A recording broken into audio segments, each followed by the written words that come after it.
Hey everyone, welcome back. So, you all know that with Web 3.0 taking the center stage and online communities are becoming more cutting edge. With this, the roles and responsibilities of Chief Community Officer are definitely evolving. And as communities have entered the C suite, so what do you think? Will the roles of a CCO overlap with those of the CMO? To help us dive deeper, we have another panel of stellar industry leaders to talk about the similarity between the CCO and the CMO. And to moderate this panel, please allow me to call upon this virtual stage our in house marketing expert, Ankush D'Souza, Senior Manager Marketing at Griziti. Ankush is a maestro in executing multiple marketing programs, resulting in pipeline creation along with global marketing operation and support functions. He specializes in identifying market opportunities by monitoring industry trends. The stage is all yours, Ankush. Thank you. Thank you, Sana, for that introduction. Great. As we talked about the Web 3.0 and the changing scenarios of the market, so as we see that the increasing saturation in the marketplace has led many companies to move customer at the center of their marketing strategies, which in effect has led to a lot of intersection between marketing, customer support, and customer experience teams. And this has also led to a lot of overlap between the responsibilities of chief community officer and chief marketing officer. With this overlap coming into the picture, a lot of people in the industry have developed this new perception, and that is the chief community officer the new CMO? And as a part of our today's discussion, we will check whether it's a fad or a fact. Well, for this discussion, I have with me our panelists. First, I like to call in David Edelman. David has an experience of over 3 decades helping organizations to transform their marketing into this digital era. He has been also serving lot of key leaders in startups and big enterprise as an advisor. While at present, he has been working as a senior lecturer in the marketing department at Harvard's Business School. Great. Welcome, David. Terrific to be here, Ankush. Great topic. Looking forward to the discussion. Great. And I'd also like to call in our second panelist, Katie McBretney, who is a co-founder and chief community officer at Own Trail. Katie has an extensive experience in the community ecosystem, where she has been building communities, strategizing those, writing, and even acting as in marketing for a lot of communities. She has also worked as a CMO in her past roles across different organizations. It's great to share stage with you both, David and Katie. Thanks for having us. Okay, so to kickstart this, Katie, my first question comes to you. When we talk about this overlap between the marketing and the community, how do you see or how do you define the role of chief community officer? It's a great question, and I appreciate framing it in that because it is a newer title, right? Ultimately, I think of a chief community officer as the executive level handling the big picture of understanding, managing, and really driving how the community interacts with all other aspects of the company, all the other departments. And even more broadly speaking, you could say that the chief community officer is the representative of the voice of your community members, not just a whole, at the executive table.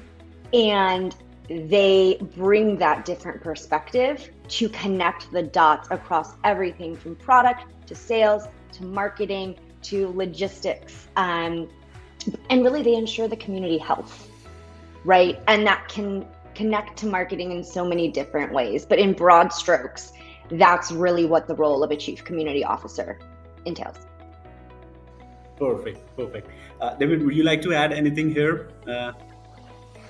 Well, I think what's interesting about what Katie's laying out for the Chief Community Officer is the elevation of a critical constituency and way of framing a range of the market that you just have to bring in because they're just so critical to the foundation of your brand and to your growth.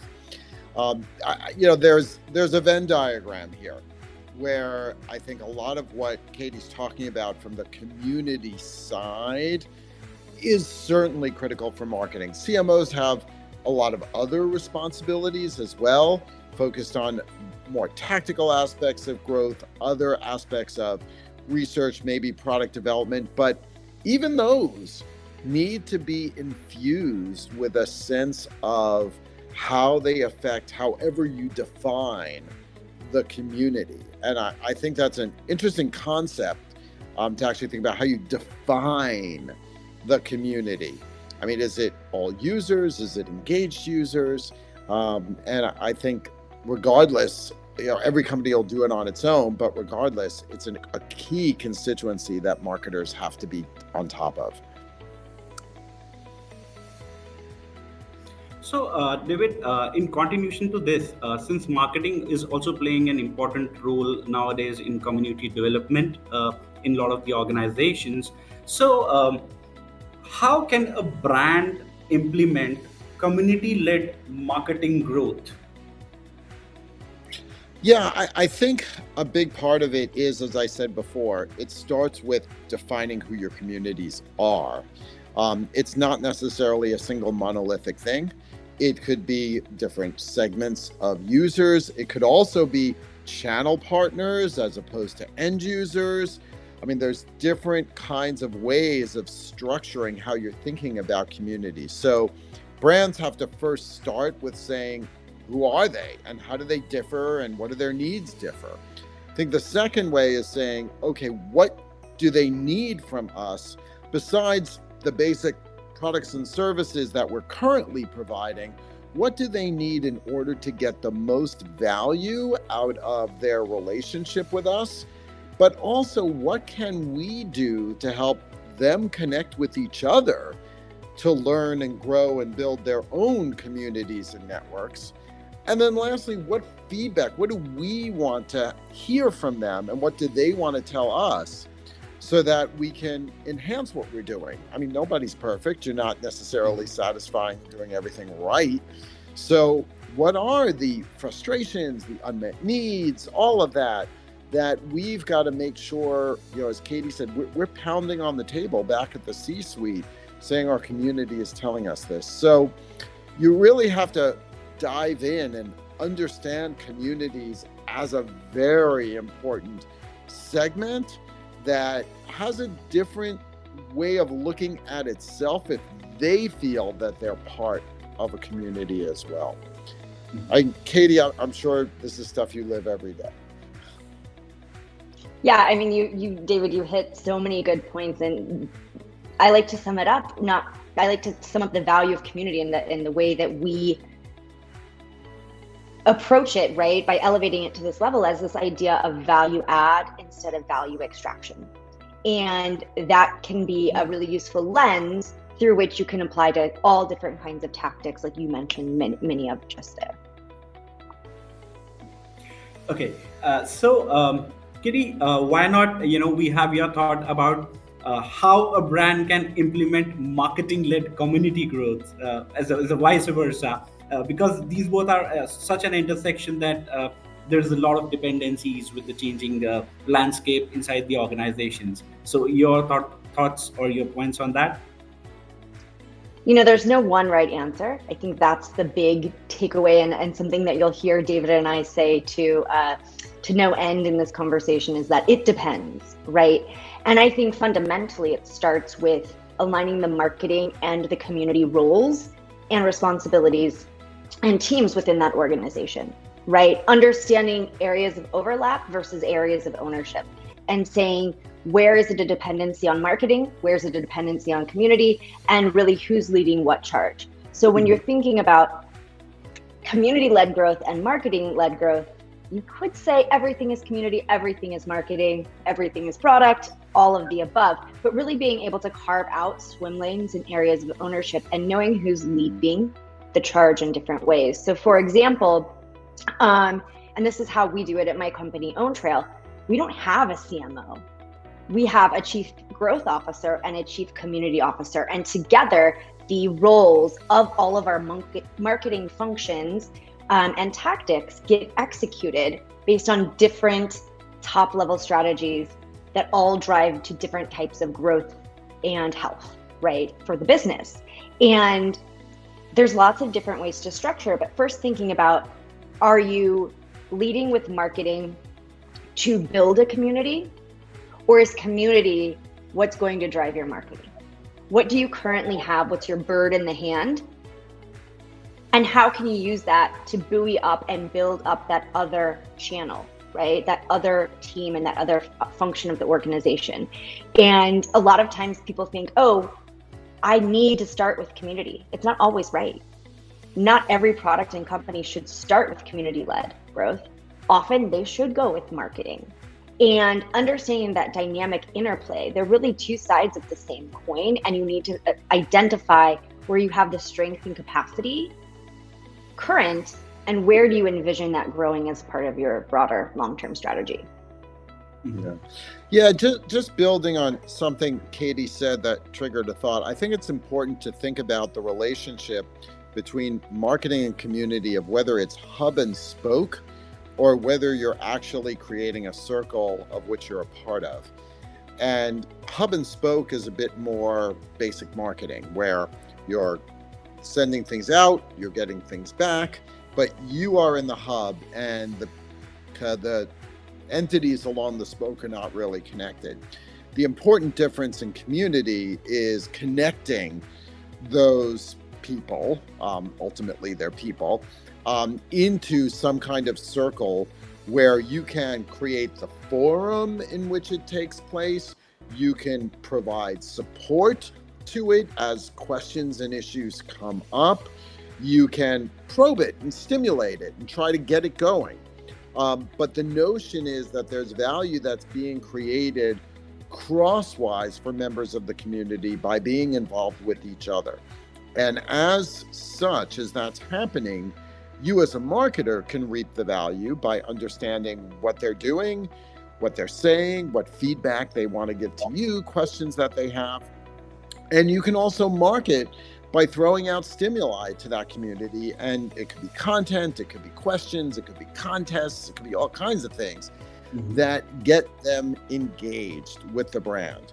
And then along the way, besides inciting action, again, so important is feedback. Feedback, just constantly keeping your pulse on what are they saying about you? What are they saying about your competitors? Where are the issues that hinder your ability to deliver the most value? So I think that's the important thing. One of the really key things that Katie's bringing up here is this notion that there's so much value to be created by not just being a hub and spoke. Wow. So, I had a similar question while you were adding more to the, what Katie said. So how can a CMO and a chief community officer share a common vision? And what is that thin line where, a CMO should say, okay, I can do this much into the communities? Go ahead, Katie, you want to start? Okay. I mean, ultimately it comes down to communication. It comes down to communication and relationship building between both of those people, right, leading their teams, but also creating communication and strong processes between the rest of those teams, right? Very much modeling by leadership in that, but being clear and building those relationships instead of building silos. I think that's absolutely, you can't function well without that. If you have that, you're actually creating competition within the org instead of creating cooperation, because there is naturally so overlap. And I could get into nitty-gritty details of it, but fundamentally you have to absolutely communicate. And so, for example, I'm in meetings all the time, calling up our chief growth officer. We are like each other's right and left hands, right? Because what we do impacts the other. And so that constant continued communication, you really cannot do anything without it. David, I'm curious your take to build on that, since that's like the foundational layer. Yeah, no question. Let me give a good example, make this a bit more tangible. So when I was at Aetna, one of the key aspects of growth for Aetna was serving underserved populations. So populations who really were not getting adequate access to the medical system, not getting adequate access to insurance. And there were a number of different ways that Aetna could profitably serve them and get them engaged and support them in ways that they had not gotten support. And these are communities who may not necessarily, sometimes they may think about themselves as communities unto themselves, sometimes not. But where marketing had to get involved was, first of all, framing this as saying we have to be involved in those communities to have credibility. Like, who is Aetna? A health insurance company coming into our market? What do they know about us? Are they local? I mean, communities in those cases are extremely local. So we had to do our due diligence and understand the differences between populations. Certain kinds of Hispanic communities, for example, very different in LA, Miami, New York, Chicago. There's total differences. And you have to do your research to understand those communities, what matters to them. Where do they gather from a healthcare perspective? What are their concerns in our case? And so then we thought very specifically of how do we engage with those communities? And one of the big things we realized were events in the community. Street fairs, things like that were very key. We also set up mobile vans that could go into those communities and actually get people engaged and provide certain basic forms of care. And so by being on the ground in those communities, interacting with them, we built brand credibility. So that's kind of hub and spoke being out there. But we also fostered word of mouth and ways for those communities to get engaged with each other. We set up social media communities in social media for those groups to get engaged, to talk to each other, provide us feedback. And as they did that, they were cross communicating. There was content that they created, research stuff that we did, all of which got us more and more engaged with those communities and them connecting with each other, talking about healthcare. So that did lead to us launching new programs that were successful. And so, here, where's the borderline between marketing and community? Hard to say in something like that. It was a community-driven marketing initiative where the principles of what Katie's talking about were just so foundational to it. And if I may, there's something that David brought up with, and I don't know if it was intentionally or not. I think that there's also different ways to define community, right? And depending on what your brand is, what you offer, and your connection to your audience, your customers, your clients, there are different ways to define your community. So in that example, which is a great tangible example of that marketing leading community-led growth tactic. That's a mouthful. Going out into communities, right? And building marketing from there that connects communities and brings the brand into it, versus a brand community where the brand is the connective tissue really of the community, where people might not be connected because of an identity or because of geography, but really they're connected through the interest, the service, the offering of the community. And so I think identifying that and saying, what do we mean at our company or in this marketing initiative or with this growth initiative? What are we meaning by community? Are we talking to the people that we already have in our sphere, so to speak? Okay, who are they? Are we talking to people that we want to bring into this sphere? And understanding what you mean by this very nebulous term, which is community. It's beautiful because it's broad, and also it can lead to a lot of assumptions. Yeah. And just another angle on that, just for example, another community for healthcare were our channels, our brokers. So they are a community. They're a lot of individuals scattered all over the United States selling health insurance, Medicare mostly, to senior citizens. And we want to help them succeed as a community. So offering educational support for them, offering channels by ways they could actually share tips on what's working and what's not, provide us feedback on what's working and what's not. And that was a very deliberate marketing strategy to support them as a community. And we had events where, of course, they got together, but creating a platform by which it wasn't just hub and spoke to us, but also them to each other. Right. I think David and Katie, you're very right. From a marketer perspective, definitely communities have been able to give us that edge to establish a close relationship, which is one of the biggest challenge for any marketer when it comes to this saturated marketplaces, right? But well, seems Sana has appeared back, so we have a very limited time left, right? So I'll come to the conclusion to understand the point of view. So, what according to you is it a fad or a fact that the chief community officer will be the CMO? How do you see it in the future?